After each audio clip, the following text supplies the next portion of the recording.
Today we have the OnePlus One with us. This has been the most talked about device over the last few weeks. Well, at least among the tech communities. As of now, it comes in only one variant, a 64 GB in black for Rs 21,999. But to buy it, you need to have an invite, and it is available exclusively on Amazon.in. Although there is no wow factor, the OnePlus keeps a neat and simple design throughout.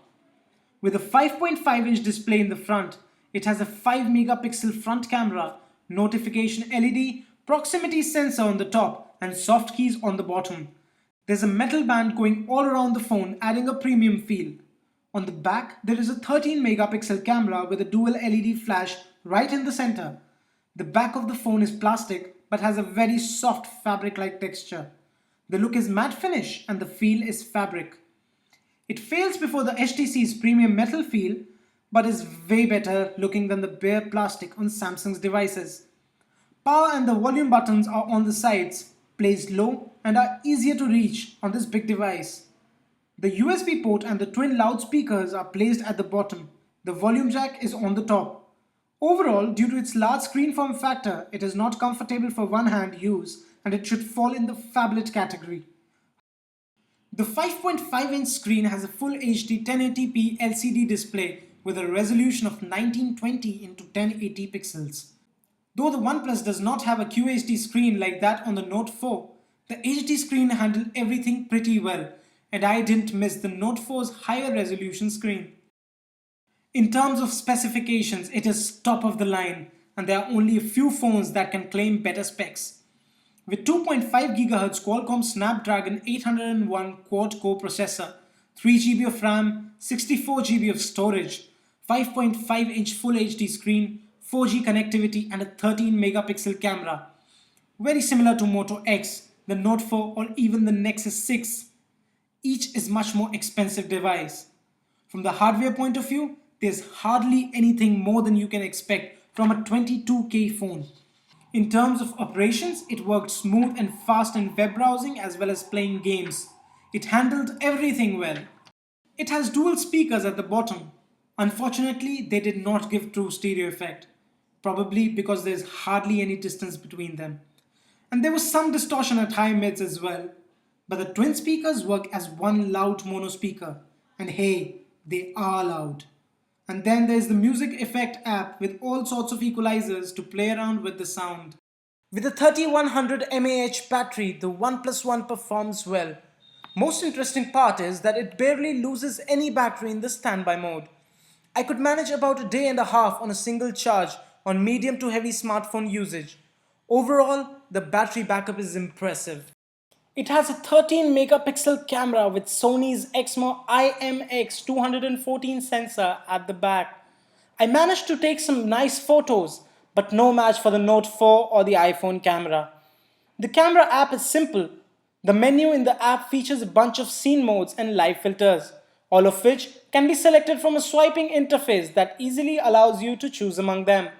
The live filters are a nice touch. I particularly liked using the HDR mode. HDR works great, both in bright and low light. I was quite impressed with the images that came out. Colors were neither too dull nor too saturated. The autofocus was not that fast. The results were great, but were not consistent, probably because of the image stabilization problem. It is also capable of taking 4K videos, but remember, 4K videos take a lot of space. Slow motion is also available for HD videos, but was not good. All filters are available for usage with the front 5 megapixel camera too. Overall, the camera performs very well for the price band, sometimes almost as good as the expensive ones. Its software is where the OnePlus One differs. It runs Cyanogen, a version of Android with a new skin. The Cyanogen Mod 11 that it uses keeps a very close feel of the stock Android KitKat, but packs a lot of customization underneath. To start with, there's a very simple unlock screen. Just double tap to wake it up. Pull down from anywhere to unlock the device or swipe from the right corner to go to the camera. Few gestures also work on the lock screen. Make a V to open flashlight or an O to get the camera, and a few more that you can select from personalization settings. You get a pretty familiar look of the Android like that on the Nexus devices. The notification bar is available with a swipe down from the top with one finger. Two fingers and you get the quick settings menu. Then there are that you can choose from stored or get from the theme store. It lets you change everything from wallpaper to icons. OnePlus also allows many applications which most phones don't unless rooted. For example, you can change the quick settings menu and have any other shortcut there like a camera to click photos from there itself. Another feature is screencast where you can record the movement of the screen in a video. Useful for making tutorials and is also easy to share. The most interesting feature is where you move your soft keys on the screen more like on the Nexus, and you can even change or add buttons to the layer. A warning. In India, OnePlus and Cyanogen are not partners anymore, which means no software updates. However, those who like Cyanogen and are ready to root their phones can get the Cyanogen updates. Rooting OnePlus does not affect the warranty. OnePlus will launch its own Android UI by February, and then we would take a look at the device again to see how it affects the performance. So what's my verdict?